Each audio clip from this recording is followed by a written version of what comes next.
Yes? No. 네, 진짜예요. 저 그냥 플링코 앱 깔고 보너스 받고 아무 기대 없이 공만 굴렸어요. 공이 떨어지면 배수에 맞고 잔액이 확확 올라가요. 처음엔 몇백만 원 벌고 그 다음엔 더 많이 어느 순간 잔액이 4천만 원이 넘었어요. 솔직히 처음엔 이게 진짜 돈인지도 잘 몰랐어요. 근데 그 돈이 제 계좌에 들어온 순간 생각이 완전히 바뀌었죠. 장난 아니에요. 진짜 돈 들어와요. 가입하면 최대 300만 원 보너스 바로 주고 그걸로 바로 시작할 수 있어요. 한번 해보세요. 직접 보면 알아요. 아니면 그냥 옆에서 다른 사람들 돈 버는 거 구경하시든지요. 선택은 본인 몫이에요. Hey, what's up? MKBHD here, and welcome to your first look and hands-on of everything Apple just unveiled today at their 2025 September event. This is iPhone 17, 17 Pro, and 17 Air. Definitely get subscribed to be among the first to see the full reviews when they come out. But this is my first impressions, and I actually found it pretty simple to synthesize my thoughts on everything they announced today. Like, there is some good tech, there's some interesting new designs, and some questionable decisions, but the funny thing is, as I go to these events and as I think about all this stuff, what usually happens is I end up typically getting some texts from friends asking what I think of the announcements, and my mental task is to summarize everything I'm thinking about into one or two easily digestible sentences or just words to understand what's new and what happened. I don't want to tell them too much information. And so that's what I'm going to give you about each of the things Apple announced today. I'm going to give you my super compressed version of what I saw. So let's just start with the iPhone 17, right? The base new iPhones. My ultra simple summary for the iPhone 17 would be, hey, it got ProMotion and a better selfie camera, and the rest is mostly the same.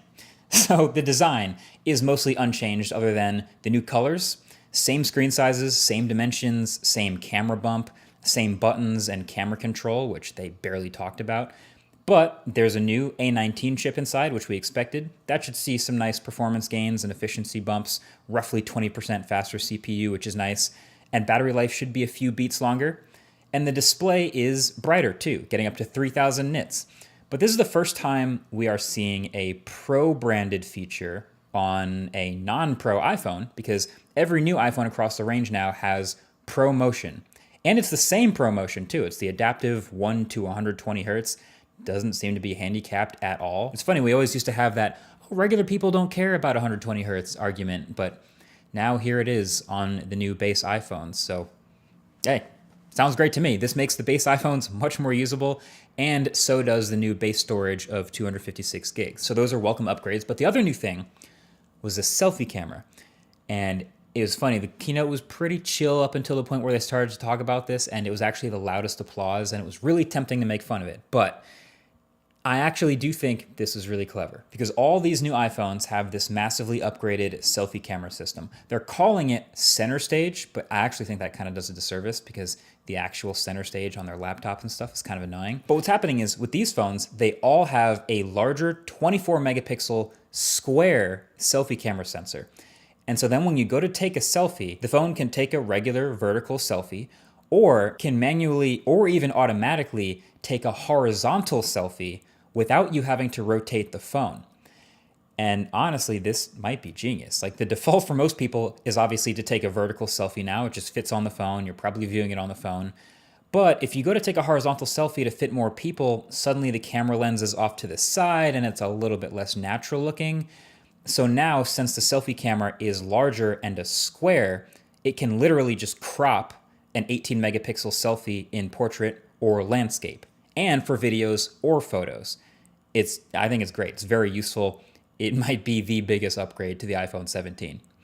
So then there's the iPhone 17 Pro.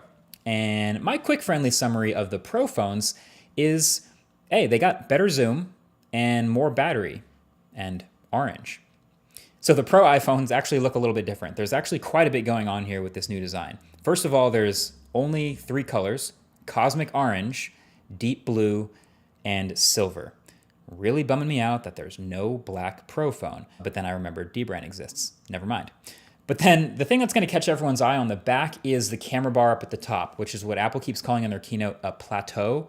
It kind of looks a little bit like the Pixel's visor, or frankly what we've been seeing on a ton of other Android phones for years now, just a huge bar across the top of the back of the phone. But it's actually not just cameras in here.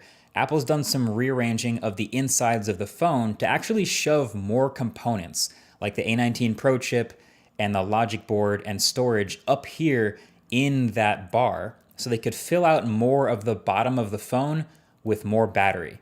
And that approach is going to make even more sense in a little bit. But my first reaction to that is, oh, yeah, great. That sounds like these Pro phones might actually come with a real substantial battery upgrade from last year, which is, again, very welcome. Now, you might also notice some other little things like the millimeter wave antenna at the top of the phone and the ring around that plateau actually also being an antenna. But then the other new design element is that they actually switched back